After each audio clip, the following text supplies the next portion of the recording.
At noong si Vice President Sara ay naging DepEd Secretary, kayo ay unang naging Head Executive Assistant niya sa Department of Education. Tama po ba? Yes, I confirm that, Mr. Chair. Hanggang kailan ito? It was from July 1, 2022 until, I believe, around April, Mr. Chair, 2023. At nung matapos ito, kayo naman ay inatasan niya maging Assistant Secretary ng Office of the Secretary sa DepEd. Tama po ba? Yes, Mr. Chair, I was appointed by the President po as Assistant Secretary of the Office of the Secretary. Bilang ASEC, ano ang iyong tungkulin? I was in charge of the administration of the entire Office of the Secretary, Mr. Chair. I was also assisting the Vice President in technical matters like in meetings. I also assisted her during the field visitations and also helped out in managing the staff in the entire Office of the Secretary proper po. At kayo rin ay bumitiw sa Department of Education sa inyong posisyon noong July 9, 2024. Tama po ba? Yes, Mr. Chair. Kasabay- Sorry, Mr. Chair, it wasn't July 9 po. I believe I started with the Office of the Vice President, Mr. Chair, July 16 po. Okay. Kasabay mong nag-resign, no, sa Department of Education, sila retired Major General Mempin, Mr. Monsayak, Mr. Powa, at si Mr. Baluyan. Tama ba? Bali po, Mr. Chair, nauna po ako ng ilang araw, nag-send po ako ng aking resignation letter. Nauna po ako ng ilang araw sa kanila, Mr. Chair. Dahil ito sa kadahilan ng nagbitiw na si Vice President Sara bilang Secretary ng Department of Education. That's one of the reasons, Mr. Chair, and I also wanted to respect the decision of the next secretary as to whom he should be, who he wants to be appointed for the position that I was handling at that time. At nung kayo ay nag-resign sa Department of Education, kayo naman ay nailipat sa Office of the Vice President. Tama po ba? I applied, Mr. Chair, as one of the employees po of the Vice President's office. Ano ang posisyon mo sa Office of the Vice President? At the moment, Mr. Chair, I'm the Director for the Strategic Management Operations. Strategic Management Office, SMO Office po. Ano yung layunin ng iyong ano ang layunin ng Strategic Management Office? I handle... Ano yung trabaho mo? Sorry, Mr. Chair. Okay, I handle 3 divisions po, the Knowledge Management Division, the Management Information Systems Division, as well as the Planning Division po. So we handle the matters on planning, on the knowledge management, as well as the information systems po, like yung sa technology IT po na division. Ano ang experience ninyo at ikaw ay nilagay, no, bilang direktor ng Strategic Management Office? Sa iyong palagay, kwalipikado ka ba? I believe so, Mr. Chair, because my papers and my application was submitted to the Civil Service Commission and it was also approved by them. Okay. Balikan natin ulit, no, noong November 11, 2024, nag-issue ang committee ito ng contempt order or arrest order laban sa iyo dahil hindi ka nag-a-attend ng hearing. Yes, Mr. Noong Chair. November 14, 2024, nakatanggap ang committee ito ng letter na nagsasabi na ikaw nasa official business sa Southern Mindanao Satellite Office noong November 9 up to November 15. Tama ba? I received a travel order, Mr. Chair, and I left Manila po on November 9 so that I can help out or monitor the Thanksgiving activities in Davao City, supposedly. Sa mga aktibidades na ito, ano ang partisipasyon ninyo? Supposedly, Mr. Chair, I was to monitor the Thanksgiving activities. Unfortunately, I wasn't really able to attend any of these because when the arrest order came out po November 11, I was so afraid already. I did not go out of the house anymore. So I informed po the office that I actually informed the office and the Vice President that I did not attend the activities, Mr. Chair, because medyo natakot po talaga ako nung lumabas na yung arrest order. So nagstay lang po ako sa bahay ng ate ko sa Davao City. So hindi ka nag-participate sa ginawang activities ng OVP sa Southern Mindanao Satellite Office? Yes, Mr. Chair, I did not participate and due to fear po of being seen because of the arrest order, Mr. Chair. Kanino mo sinabi na nasa bahay ka lang o hindi ka nag-participate? I actually informed the Vice President, Mr. Chair, and I also texted ASEC Lemuel, but I'm not sure if he received it because hindi rin ako naka-receive ng response at that time. Okay. Hindi ka nagpaalam kay Attorney Zuleika Lopez? Hindi po ako nagpaalam direct sa kanya because I was thinking, Mr. Chair, that she was still in the United States at that time. I did not know that she already went home or went back home. Okay. Kilala mo si Miss Zuleika Lopez? Yes, Mr. Chair. Gaano na kayo katagal magkakilala? When I started working for the Office of the City Mayor, Mr. Chair, in 2011, she was already the city administrator at that time. Siya ang chief of staff, no? Oh. At undersecretary ng OVP nung panahon kayo ay nagtatrabaho sa Department of Education. Tama ba? Yes, Mr. Chair.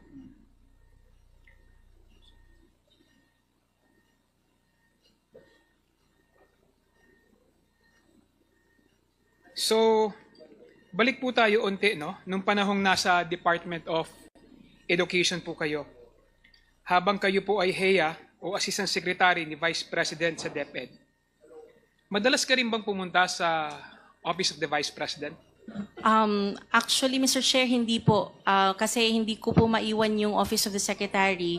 So, mabibilang pa lang po ng 5 daliri ko yung pagpunta ko doon. Depende lang po pag mayroon silang ni-invite. Like, I was invited in one of their events, like yung Halloween po, na judging ng kanilang mga events. Ganun po na klase lang ang pagpunta ko doon. So, hindi ka madalas ipatawag ni No, Vice Mr. President Chair. Sara?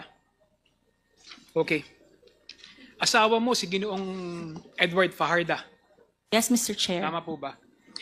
Si Edward ba ay nagtatrabaho rin sa ilalim ni VP Sara noong mayor pa siya ng Davao? No, Mr. Chair, he wasn't. Okay. Si Edward, siya yung na-appoint, di ba, na bilang Special Disbursing Officer sa DepEd, tama? Yes, Mr. Chair. Sabay kayo ni Edward na nagtrabaho sa Department of Education? Nauna rin lang po ako ng 1 month, Mr. Chair. He started with the Department of Education in August 1. I started July 1, 2022 po. At noong July 2024, kayo ay nag-resign sa Department of Education, kasabay nila Yusek Michael Powa, Asek Reynold Monsayak, Yusek Nolasco Mempin, at Asek Baluyan, tama ba? Yes, Mr. Chair. At ikaw din ay nag-resign sa DepEd kasama ni Mr. Edward Fajarda. Tama ba? That's correct, Mr. Chair. Ngayong panahon na ito, ano ang tungkulin mo o responsibilidad mo sa OVP? As I've mentioned already kanina, Mr. Chair, I'm the Director for the Strategic Management Office po. Okay. Kung maaalala ho natin, no, noong nakaraang hearing, sinabi, no, ni Yusek Gloria Jumamil Mercado na inabutan mo siya ng puting envelope na may nakasulat na hope. Ang ibig sabihin ng hope, tingin mo ano ibig sabihin ng hope? I believe that's the head of procuring entity, Your Honor. Okay. So, yun nga ang sinabi niya, inabutan mo siya ng sobre na nagkakalaman ng 50,000. Allegedly, Mr. Chair, yes. Kaya nga, yun nga yung sinabi niya, no? Yes po.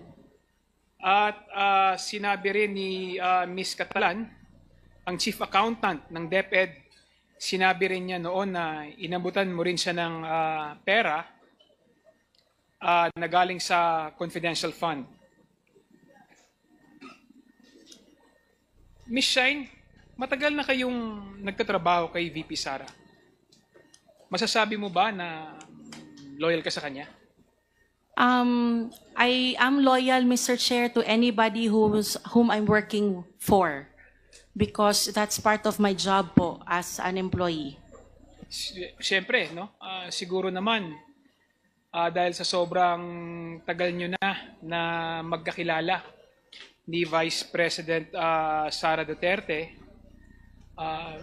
hinire ka niya sa Davao, tapos dinala ka niya o nag-apply ka at tinanggap ka niya sa Department of Education, at nung nag-resign ka, nag-apply ka rin sa Office of the Vice President at ikaw tinanggap niya, masasabi natin na talagang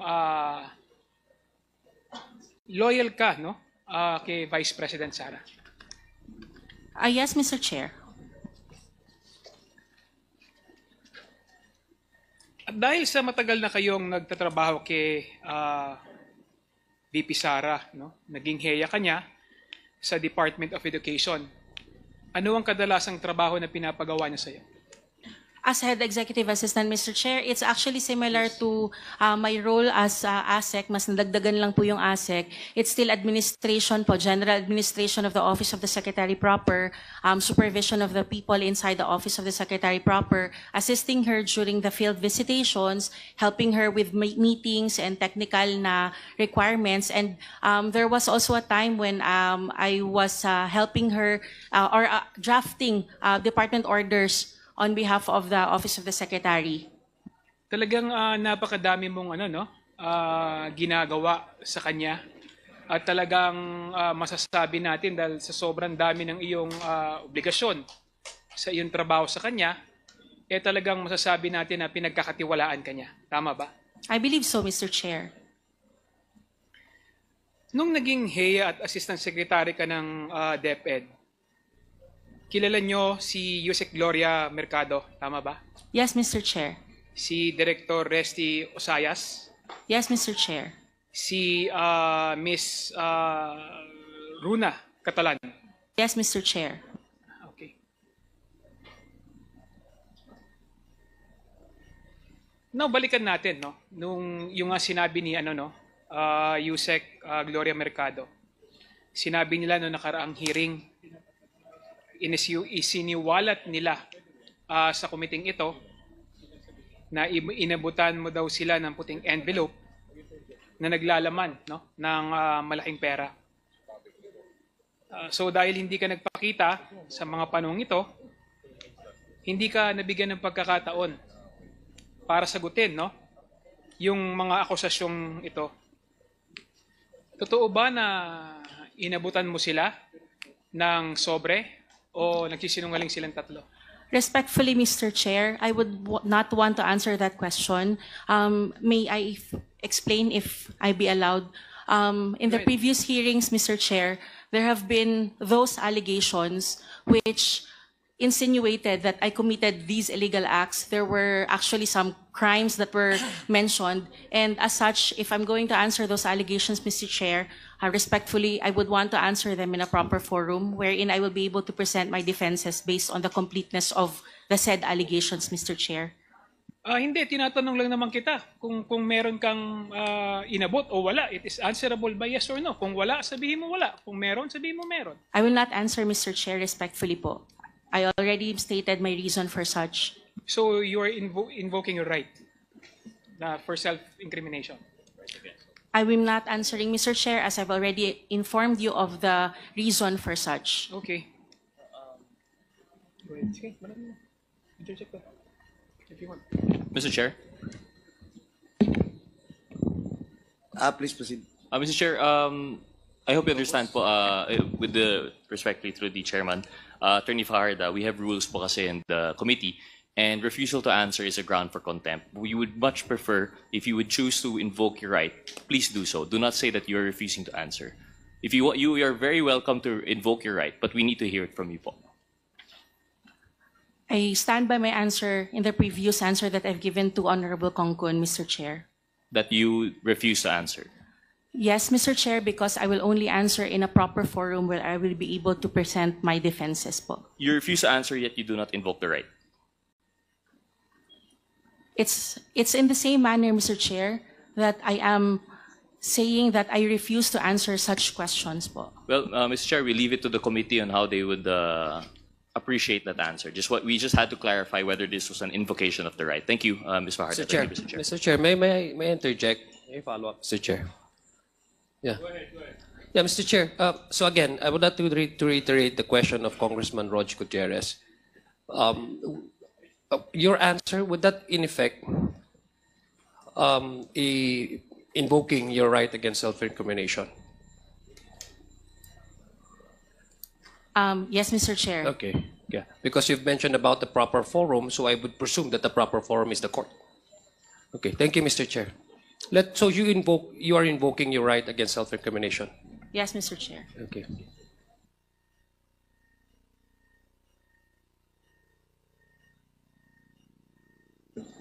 But Mr. Chair, but that does not mean that she is denying the allegation.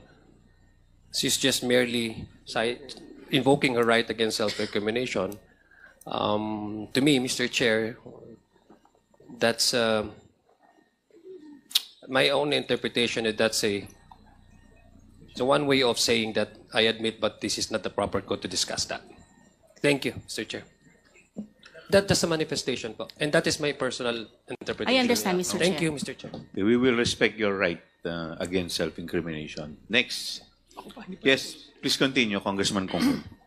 So, base sa tatlong opisyales no, ng Department of Education, katulad sa mga pahayag nila Yusek Mercado, Ms. Catalan, at Director Usayas, kayo po ay nagbigay no, sa kanila, no, o Director Usayas, no, kayo po ay nagbigay sa kanila ng sobre, binigyan niyo po sila ng pera, at katulad nga po ng sinasabi nila, ito ay galing no, sa confidential fund ng Department of Education. Ngayon, kung hindi niyo po masasagot ng diretso ito, igagalang ko po yung inyong karapatan na hindi sagutin. Kaya lang hindi mo maiiwasan no, ang committing ito no, na mag-isip no, kung totoo nga ba no, ang sinasabi ni Yusek Mercado, ni Ms. Catalan at ni Director Usayas. Thank you, Mr. Chair.